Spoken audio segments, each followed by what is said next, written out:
Pre production করছি সুরঙ্গ tour. আমি তো এবারে সবসময় তো কোরবানিতে আমার সিনেমা মুক্তি পায়, তো এবার তো কোরবানিতে আমার সিনেমা মুক্তি পেলো না, কারণ আমি চাচ্ছিলাম ঈদ ছাড়া সিনেমা আমরা রিলিজ করব। তো খুব তাড়াতাড়ি আমার দুটো ছবি মুক্তি পাবে, একটা সুরঙ্গ টু যেটা ডিসেম্বরে আমরা অ্যানাউন্সমেন্ট করেছি, এর আগে একটা ছবি মুক্তি পাবে, সেটা আন্ধার। তো খুব তাড়াতাড়ি আপনাদের সামনে আমরা আরও একটা প্রোগ্রাম করে আমরা আরও ডিটেল জানাবো আর কি।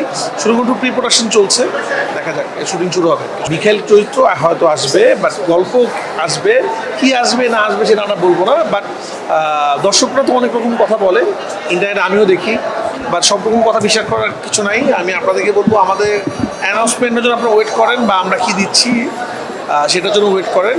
আমার মনে হয় আপনারা নতুন কিছু পাবেন আর কি, যেভাবে তাণ্ডবে পেয়েছেন এটাতেও অনেক কিছু পাওয়া যাবে। আমি তো এক একটা নতুন নতুন জনরা কাজ করতে এনজয় করি, খেলার জনরা থেকে শুরু করে থ্রিলার, রোমান্টিক, সব জনরাই বানিয়ে ফেলেছিলাম। হরর জনরা বানানো হয় নাই, তো আন্ধারটা একটু ডিফারেন্ট জনরা আমি এক্সপেরিমেন্ট করলাম। এই জন্য বাংলাদেশে খুব কম কাজ হয়েছে, বাট আমার মনে হয় আন্ধার আপনারা ডিফারেন্ট টাইপের ফিল পাবেন।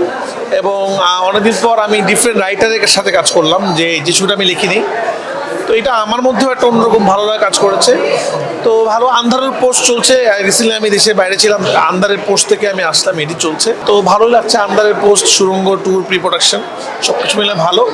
এই বছরটা অনেক ইন্টারেস্টিং প্রজেক্ট করছি আমি, আস্তে আস্তে আপনাদেরকে বলবো আরও অনেক বড় চমক আসছে। এই যে ঈদ ছাড়া সিনেমা দিচ্ছে আপনাদের অনেকগুলা সবাইকে, এই যে আমরা যখন ঈদে সিনেমা নিয়ে আসছিলাম প্রথম পড়ানোর সময়, ঈদ একটা উৎসব হয়ে গিয়েছিল।